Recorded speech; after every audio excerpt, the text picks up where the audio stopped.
વટાવા વિસ્તારના 15 વર્ષ પહેલા ₹180 કરોડના ખર્ચે ઈડબ્લ્યુએસ આવાસ બનાવવામાં આવ્યા હતા, પરંતુ વર્ષો સુધી તેની ફાળવણી ન થતા આવાસ જર્જરિત બન્યા. આવાસોને હવે અમદાવાદ મ્યુનિસિપલ કોર્પોરેશન દ્વારા તોડવામાં આવ્યા છે. આ મામલે વિપક્ષ દ્વારા ભારે વિરોધ નોંધાવવામાં આવ્યો છે. અમદાવાદના વટવા વિસ્તારમાં પ્રજાના ₹180 કરોડ તથા ધૂણાધાણી થઈ ગયા. 15 વર્ષ પહેલા બનાવેલ ગરીબ આવાસની ફાળવણી વગર જર્જરિત થતા તોડી પાડવામાં આવ્યા. આ મામલે જ્યારે શહેરના મેયર પ્રતિભા જૈનને પૂછવામાં આવ્યું તો તેઓ આ મુદ્દે અજાણ હોવાનું સામે આવ્યું છે. નવાઈની વાત તો એ છે કે મીડિયામાં આવ્યા બાદ પણ મેયરને આ સમગ્ર ઘટના અંગે જાણ થઈ છે. મેયરની કેબિનમાં ચર્ચાયેલ એજન્ડાથી મેયર અજાણ હોય તેવી ચર્ચા વહેતી થઈ છે. આ સાથે લોકો એવી પણ ચર્ચા કરી રહ્યા છે કે મેયર પ્રતિભા જૈન પોતાની જવાબદારી સ્વીકારતા ભાગી રહ્યા છે. બીજી તરફ વટવામાં ઈડબ્લ્યુએસ આવાસ ડિમોલિશન મામલે વિપક્ષ દ્વારા આજે ભારે વિરોધ નોંધાવવામાં આવ્યો છે. દાણાપીઠમાં એએમસી કચેરી ખાતે કોંગ્રેસના કાઉન્સિલર, નેતા અને કાર્યકર્તા ભેગા થયા અને વિરોધ નોંધાવ્યો હતો.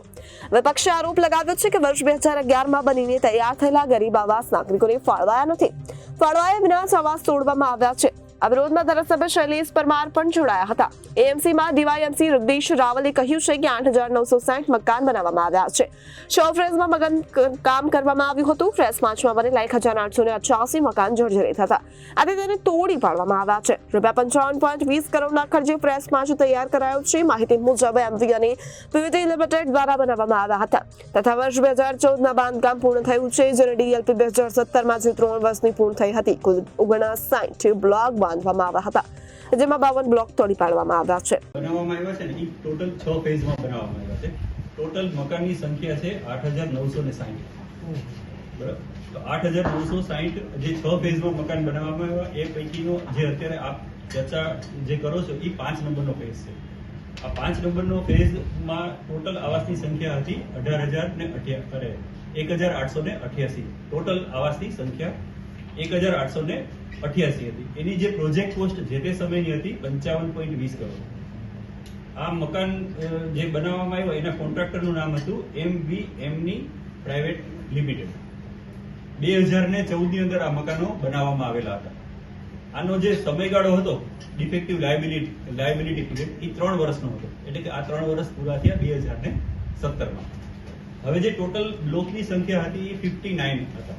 તો 59 પૈકી બધા મકાનો આપણે તોડ્યા નથી, બધા ભયજનક બી નથી.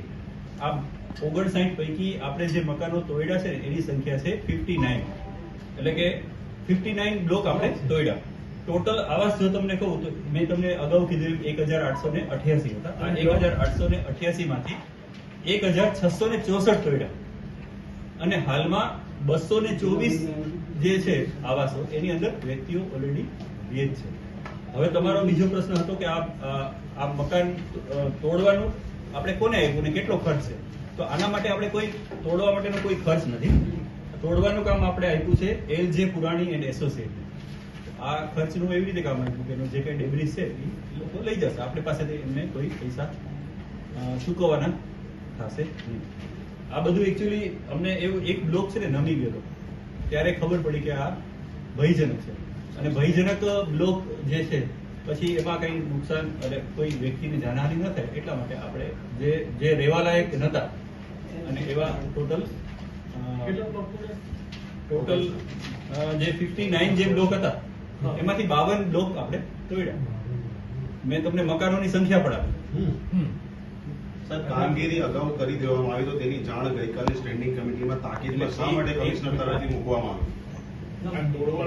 આજે તમને માહિતી આપું છું જે તમારે જે વિગતો જે ઉપલબ્ધ હતી એ માહિતી તોડવામાં આવ્યા પહેલા પરવાનગી લીધું.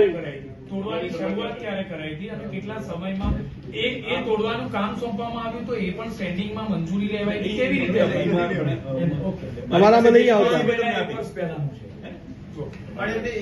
આ તોડવાનું કારણ શું હતું? એ કીધું ભયજનક હતા એટલે. પણ ભયજનક કેમ થયા? ભાવ્યા નહોતા કે ફાળવણી કેમ નહોતી? કઈ લેબોરેટરીમાં કોની પાસે સ્ટ્રેન્થ બાબતે કોઈ તપાસ કરાઈ હોય, કોઈ એજન્સી કોની પાસે કોના રિપોર્ટના આધારે ભયજનક જાહેર કરાય છે? સ્ટ્રક્ચરલ સ્ટેબિલિટી એક બ્લોક નમી ગયો હતો, પછી સ્ટ્રક્ચરલ સ્ટેબિલિટી રિપોર્ટ કરાયો. તો આ સ્ટ્રક્ચરલ સ્ટેબિલિટીના રિપોર્ટમાં એવું આવ્યું કે ભાઈ આ તો હવે રહેવા લાયક નથી. એ કોણે રિપોર્ટ કર્યો તો? કોર્પોરેશનની જ એજન્સી હતી કે બહાર? મારી પાસે જે વિગત હતી એટલે મેં તમને કીધું. મારી પાસે અત્યારે આટલી વિગત હતી તો પણ એમને તમે અધિકારીઓને પૂછ્યું નથી? એટલે અત્યારે જે વિગતો મને કહેવામાં જે મારી પાસે હતી જાણકારી ઈ મેં તમને ઇમિડિયેટલી આપી.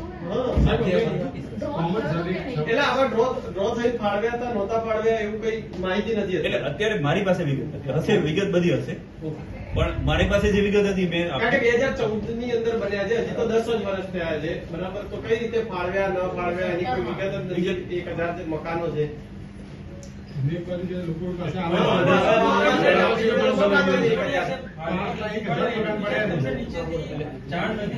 એટલે અધિકારીઓ પાસે કોઈ પૂરતી માહિતી નથી એવું છે?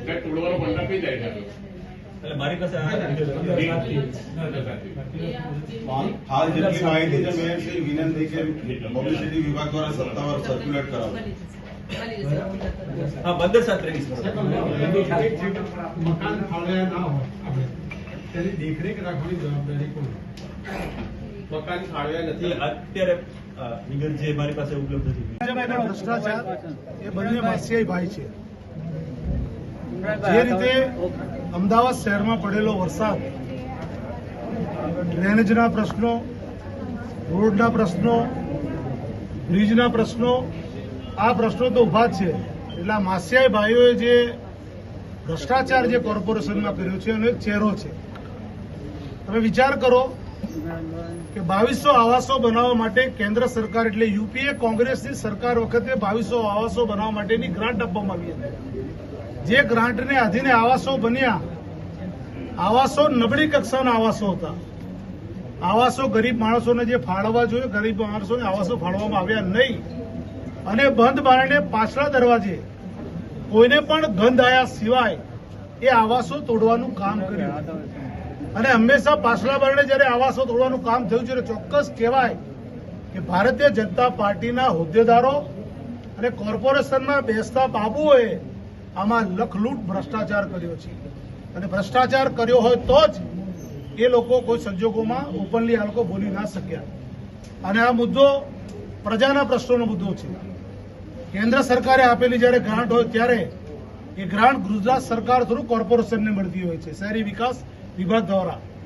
અને જે રીતનો આ મુદ્દો ઉત્પન્ન થયો છે ત્યારે આવનારી વિધાનસભાની અંદર પણ આજે 2200 મકાનો જે બાંધવા માટેની ગ્રાન્ટ આપવામાં આવી હતી, કેટલી ગ્રાન્ટ હતી, કેટલા મકાનો હતા, કેમ આપવામાં નથી આવ્યા, અને 12 વર્ષની અંદર જ આ મકાનો તોડવાના શું કારણો, અને કયા બાબુઓ, કયા ભાજપના હોદ્દેદારો અને કયા કોન્ટ્રાક્ટર સામે પોલીસ ફરિયાદ થઈને એ લોકોને એરેસ્ટ કરવામાં આવ્યા છે. આ તમામ ગંભીર બાબતોના પ્રશ્નો કોંગ્રેસ પાર્ટી દ્વારા વિધાનસભાની અંદર પણ પૂછવામાં આવશે.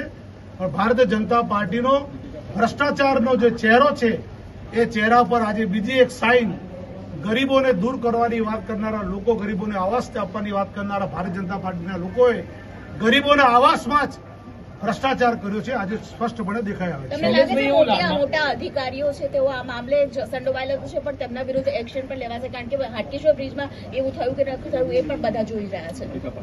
જે રીતે દારૂ પીનારો વ્યક્તિ હોય એને રોડ પર પોલીસ પકડી જાય, પણ જે અડ્ડો ચલાવતો હોય એને પોલીસ પકડવા જતી રહે કારણ કે એને હપ્તા મળે છે. અને સેમ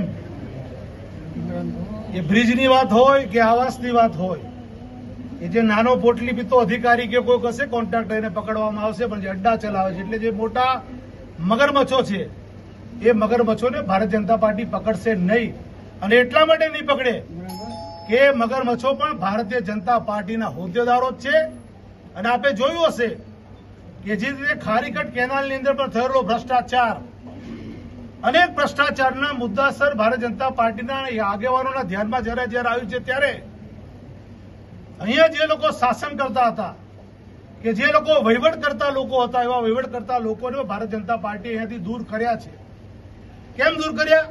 જો તમે સારો વહીવટ કરતા હતા, સારું શાસન આપતા હતા, તમારા અનુભવનો નીચલા અધિકારીઓને લાભ મળતો હતો, કેમ દૂર કર્યા? કારણ કે ભ્રષ્ટાચારથી એ લોકો ખતબત્તા હતા. અને આટલો જ મોટો ભ્રષ્ટાચાર એ બ્રિજમાં પણ થયો છે, ખારીકટ કેનાલમાં પણ થયો છે, અમદાવાદ શહેરની અંદર રોડની પણ અંદર થયેલો છે, નળ ગટર પાણીમાં પણ થયેલો છે, અને અત્યારે સૌથી મોટો ભ્રષ્ટાચાર આવાસમાં થયેલો છે. શૈલેષભાઈ, એવું માનો છો કે 2012માં સેન્ટ્રલ ગવર્મેન્ટની ગ્રાન્ટ હતી એટલા માટે આ આવાસો ફાળવામાં નથી આવ્યા? ભારતીય જનતા પાર્ટીની નીતિ તો રહેલી જ છે. જવાહરલાલ નહેરુ વિશે બોલનારી આ ભારતીય જનતા પાર્ટીને એ ખબર નથી કે જવાહરલાલ નહેરુ 18 વર્ષ 16 વર્ષ જેલમાં રહ્યા હતા, ત્યારે 14 વર્ષ દેશના વડાપ્રધાન બન્યા હતા. એટલે આમની તો નીતિ છે કે કોંગ્રેસનું નહીં, યુપીએ ગવર્મેન્ટ વખતે પ્રજાના પૈસા ફાળવેલા પ્રશ્નો હતા અને પ્રજાના પૈસાના લીધે જ પ્રજાના પૈસા જ લોકો માટે વાપરવામાં આવે. ભારતીય જનતા પાર્ટીની આ નીતિ છે. પણ એની કરતા પણ ઊંડાણમાં તમે જશો કે વટવાની અંદર કયા સંજોગોમાં કયા વર્ગના લોકોને, કયા સમાજના લોકોને આ રહેઠાણો ફાળવવામાં આવવાના હતા, એની હું પત્રકાર મિત્રોને હું તમને કહું, તમે તપાસ કરજો. અમે કહીશું તો એમ કે રાજકીય માણસ છે અને આક્ષેપ કરે છે. આની અંદર પણ એક કોમ આવતી હતી, એક જાતિ આવતી હતી, એક વસ્તી આવતી હતી અને એના કારણસર સ્થાનિક ત્યાંના ભારતીય જનતા પાર્ટીના આગેવાનો દ્વારા પણ આ આવાસો ના ફાળવવામાં આવે એવી ભારતીય જનતા પાર્ટી પર દબાણ કરવામાં આવ્યું હતું.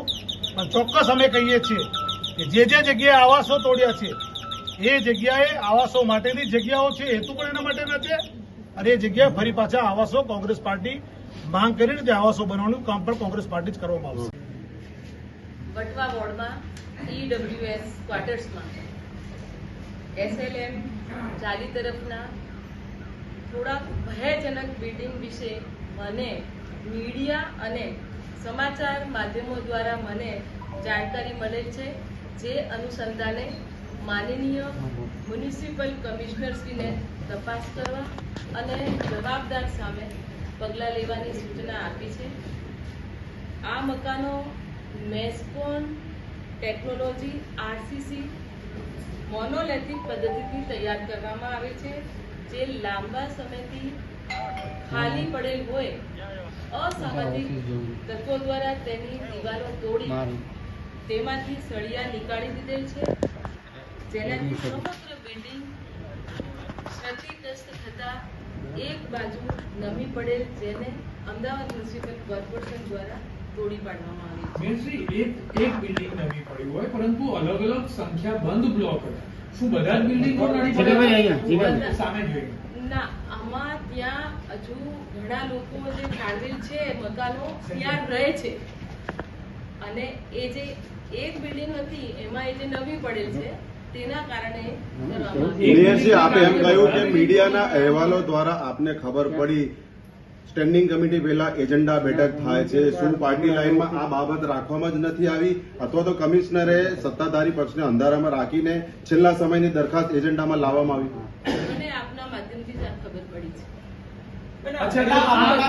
શહેરના પ્રથમ નાગરિકને જો આ પ્રકારે અંધારામાં રાખવામાં આવ્યા હોય તો હવે આ બાબતે પાર્ટી તરફથી અથવા આપના તરફથી કયા પ્રકારના પગલા અને સૂચન? એમાં મહાનગરના નાગરિકોને કોઈ પણ પ્રકારની તકલીફ ના પડે એના માટે જેની સામે જે તપાસ હોય તે પગલાં ભરવામાં આવનાર છે એની સૂચના વિભાગમાં આપવામાં આવી છે.